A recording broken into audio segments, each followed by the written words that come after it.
두 아들과 놀아주는 다정한 아버지. 33살의 젊은 택배기사 오모 씨가 숨지기 2달 전에 찍은 모습입니다. 쿠팡 새벽 배송을 하던 오 씨는 지난 10일 새벽 2시쯤 물건을 싣기 위해 집화장으로 향하다 전신줄을 들이받고 숨졌습니다. 가정을 위해서 진짜 열심히 뛰었거든요. 노래 날도 없이. 흥지가 한 1년 조금 안 돼서 한 20kg 빠졌어요, 지금. 오 씨는 아버지의 장례가 끝나고 이틀 뒤 새벽 배송에 나서야 했습니다. 제주 MBC가 입수한 고인의 문자 대화 내역을 보면 업체 측이 발인 다음 날 출근할 거냐고 묻자 힘들다며 하루만 더 쉬겠다고 답했습니다. 그리고 이틀 뒤 출근하자마자 사고로 숨졌습니다. 택배노조가 오 씨의 휴대전화에 기록된 근무 시간을 분석한 결과 매우 심각한 과로에 시달려온 것으로 드러났습니다.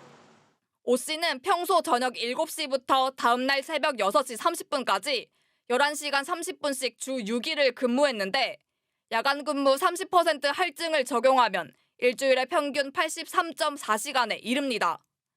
지난해 5월 쿠팡 로켓 배송을 하다 숨져 과로로 산업재해 인정을 받은 택배기사 고 정슬기 씨의 주당 근무 시간 74시간보다 10시간가량 많습니다.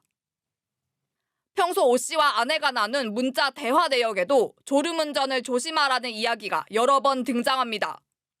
이번에 사망하신 고인의 노동 조건은 쿠팡 새벽 배송을 하시는 분들 중에서도 가장 최악에 속하는 노동 조건이다.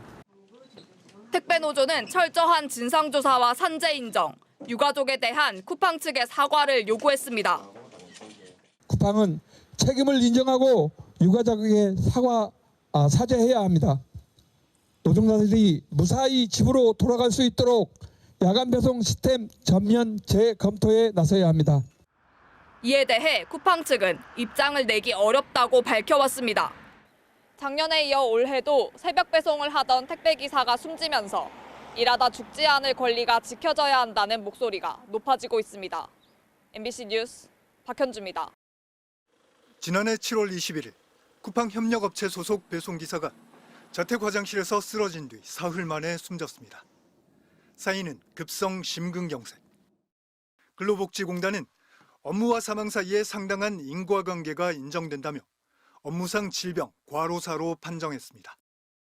고인은 57살 고령에도 밤 9시 출근해 오전 7시에 퇴근하는 밤샘 근무를 주 6일씩 반복했습니다. 야간 노동 가산을 적용하면 사망 전 12주 동안 근무 시간은 주 61시간 45분. 법으로 제한된 주 52시간 상한조차 적용받지 못했습니다. 고 정슬기 씨 사망 후 불과 2달 만에 발생한 또 한 번의 과로사. 정 씨 역시 주 74시간씩 일하며 주 6일 새벽 배송을 반복했습니다. 근로복지공단은 두 죽음의 원인을 야간 근무로 공통 적시했습니다. 이 사건은 야간 고정노동이 만들어낸 비극이자 우리 사회가 감당하지 못한 노동의 현실을 보여준 단적인 사례입니다. 무리한 속도 경쟁과 장시간 노동에 대한 최소한의 관리와 제도적 보완이 필요합니다. 하지만 최소한의 관리조차 이루어지지 않은 채 쿠팡이 만든 새벽 배송은 이제 유통업계 전반으로 확산하고 있습니다. 반복되는 과로사에도 속도 경쟁은 오히려 더 치열해졌습니다. 최근 택배노조는 새벽 0시부터 5시까지 초심야 배송을 제한하자고 의견을 냈지만 새벽 배송 전면 금지 여부에만 논의가 집중되면서 심야 노동의 위험성은 뒷전으로 밀렸습니다. 택배노조가 새벽 배송을 전면 금지한다는 주장을 단 한 차례도 한 적이 없고 이 시스템을 설계한 쿠팡은 뒤에 빠져 있고 노동자들과 노동자들이 싸우거나 아니면 노동자들과 소비자가 싸우는 그야말로 쿠팡 입장에서 보면 대리전을 지금 하고 있는 거거든요. 고인의 과로사와 관련해 쿠팡 측은 위탁 배송업체에서 유가족의 산재 신청을 충실히 지원한 것으로 알고 있다고 답변해왔습니다. MBC 뉴스 차주혁입니다. 쿠팡 배송을 시작한 지 열흘 만에 발목 힘줄에 염증이 생겼습니다. 배송 도중 2층에서 떨어져 뒤꿈치뼈가 골절되기도 했습니다. 하지만 치료비는커녕 지난달 급여조차 받지 못했습니다. 괜찮다는 말 한마디 없이 용차 비용을 청구하겠다는 말뿐이었습니다. 용차비 최종적으로 제외된 후 남은 금액 정산해서 용차, 차량을 빌려 쓴다는 뜻으로 택배업계에선 정규 배송기사가 빠졌을 때 투입되는 대체 일용직 기사를 말합니다. 저는 용차예요. 택배분들이 이렇게 무더운 날에 힘들고 쓰러지고 나면 이제 못 뛰잖아요. 그 물량은 나오기 때문에. 그때 이제 어쩔 수 없이 이제 저희한테 맡게 되는 상황인 거죠. 비상시에만 긴급하게 투입되는 만큼 건당 700~800원 안팎인 배송 수수료는 2배 가까이 높습니다. 문제는 이 웃돈을 누가 내느냐입니다. 쿠팡 대리점 갑과 배송기사 을이 맺은 운송 용역 계약서.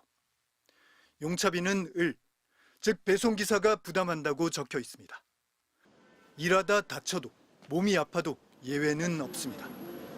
네가 다쳤으니까 네가 못하는 일 용차가 들어갈 거야. 용차가 들어가니까 그 부분 차액분을 네가 받아야 할 급여에서 빼고 나머지 부분을 줄게. 몸이 아파 쉬는 동안 용차비는 눈덩이처럼 불어났고 이호환 씨는 결국 퇴사를 요청했습니다. 그러자 대리점은 용차비 780만 원을 청구하는 내용 증명을 보냈습니다. 급여 360만 원을 공제하고도 나머지 420만 원을 추가로 손해배상하라는 요구였습니다. 밥 한 끼도 못 먹고 14시간, 15시간 일하는데 몸이 아프다는 이유로 더 이상 나가지 못했는데 오히려 400만 원의 손해배상이 나왔을 때는 그때 심정은 정말 제가 무너지는 것 같았습니다. 공정위 기준은 명확합니다. 일하다 다쳤고 본인 과실이 없다면 용차비 같은 명목으로 모든 책임을 노동자에게 떠넘길 수 없습니다. 또 손해액을 사업주 마음대로 정하거나 정산 방식을 일방적으로 통보해서도 안 됩니다. 이 기준에 비춰보면 쿠팡 대리점의 용차비 전액 청구와 일방 통보는 위법 소지가 큽니다. 위법 가능성이 제기되자 뒤늦게 대리점들은 밀린 급여를 지급했고 손해배상 청구도 철회했습니다. 대리점 측은 오해가 있어 입금이 늦은 것뿐이라고 MBC에 해명했지만 다치면 손해인 불공정 계약은 여전히 그대로입니다. MBC 뉴스 차주혁입니다.